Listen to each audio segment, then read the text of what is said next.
This is Idaho News 6. For many student athletes, their dream to join the big league starts at a young age. But for one of Boise State's newest football recruits, the dream only started a few years ago. Sports reporter Lindsay Amundsen has more on his unique journey across the world to play college football in Boise, Idaho. I'm so grateful.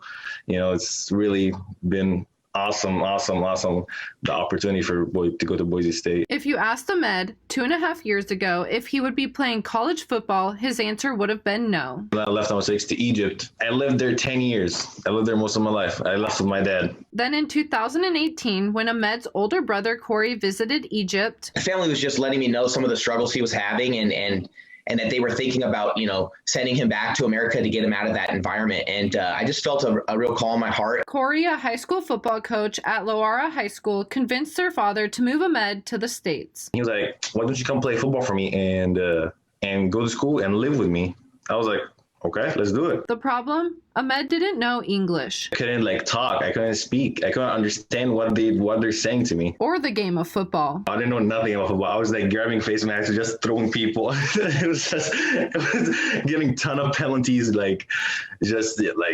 It was bad. But with Corey mentoring him and with hard work, step by step, Ahmed picked up the game and started excelling in school. And the rest is history. Started getting D1 offers, started getting more exposure, more known. I'm like, oh, it's happening. I knew he had the potential. I never dreamed. I dreamed that this could happen, but I never really thought this was a reality.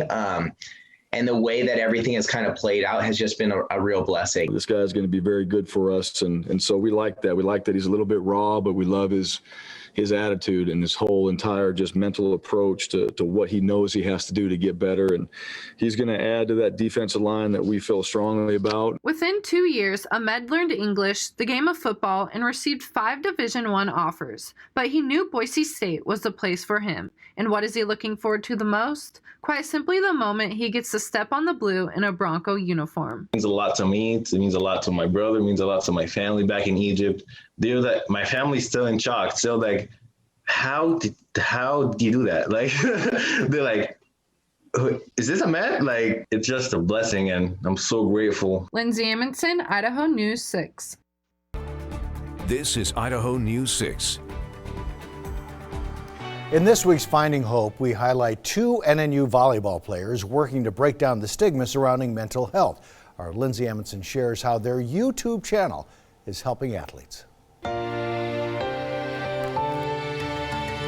both have struggled with mental health problems, issues, whatever you want to call it, through our whole life. Growing up, both Lexi and Casey struggled with anxiety surrounding athletics, academics, and their appearances. We kind of have felt like we were kind of isolated in this. It feels like no one deals with mental health problems, especially in sports when we're supposed to be all tough and game mentality and focused and not stressed. When we were younger, it was not talked about at all. And when I was in middle school, especially, I knew I was struggling, and I was like, there's no way I would ever tell anybody this. But when they became teammates on the NNU volleyball team, they knew they wanted to help others struggling as well. So they started a YouTube channel.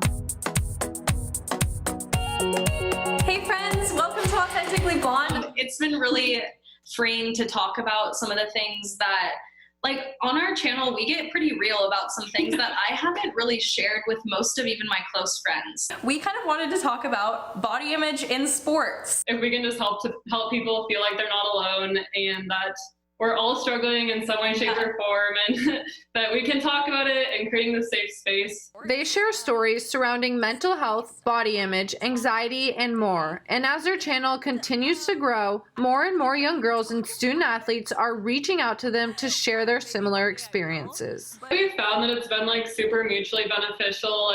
Just through us talking about things on our channel has kind of brought down the stigma for ourselves, and we feel more comfortable talking about it with each other and with our friends and our family. Just the outreach from this channel so far has been kind of crazy. Insane. They end every video with advice they would give to their younger selves. For me, that's been kind of really impactful, because I wish that when I was younger, I could watch or listen to someone that was dealing with something maybe similar and just see what do I do? Like, what's the next step? How do I fix this? Like once like I realized like, okay, I need help, I'm going to reach out for help. Like there's so many people willing to help you. Yes. And there's just like this community of support. I think that you don't really know is out there until you just put yourself out there and recognize that asking for help doesn't mean you're weak. It's actually a sign of strength. Lindsay Amundsen, Idaho News 6. And they aim to start conversations about mental health, but if you're really struggling, Lexi and Casey encourage you to seek out professional help. To learn more, just visit the story at our website. Well, a local nonprofit is making children's hunting and fishing dreams come true. Outdoor reporter Lindsay Amundsen has more on how this organization is helping kids that have life-threatening illnesses and disabilities in today's Idaho backroads. We spent about 6 months in the hospital last year. And Jack, before he got out of the hospital, he knew he was accepted for this hunt. And so that really helped him, I think, for the last month or two of his hospitalization, that he had something to look forward to. Almost 1 year after Jack recovered from the hospital, he spent a week out in Idaho's mountains hunting for moose. It was really good because COVID was there and we couldn't really get out of our house or go anywhere.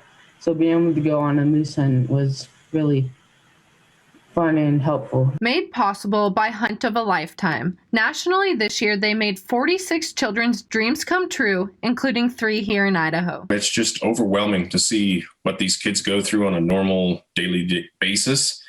And then you get them out there and it's the 1 week of, the last 2-3 years of their life that they actually get to be normal. They get to be a kid again. Something many families don't know is possible after spending so much time in hospitals and at doctor's appointments. A lot of people say you can't take a kid out there and sleep in tents and hunt, in that area. And like, why not? Our thing is to show them what they can do.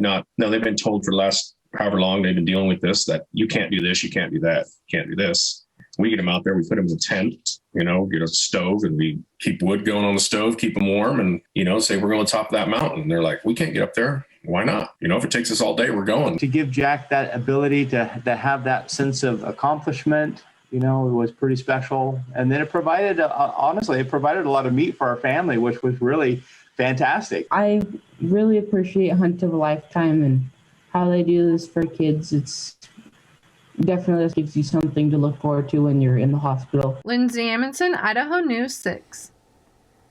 And Hunt of a Lifetime runs completely off donations and volunteers.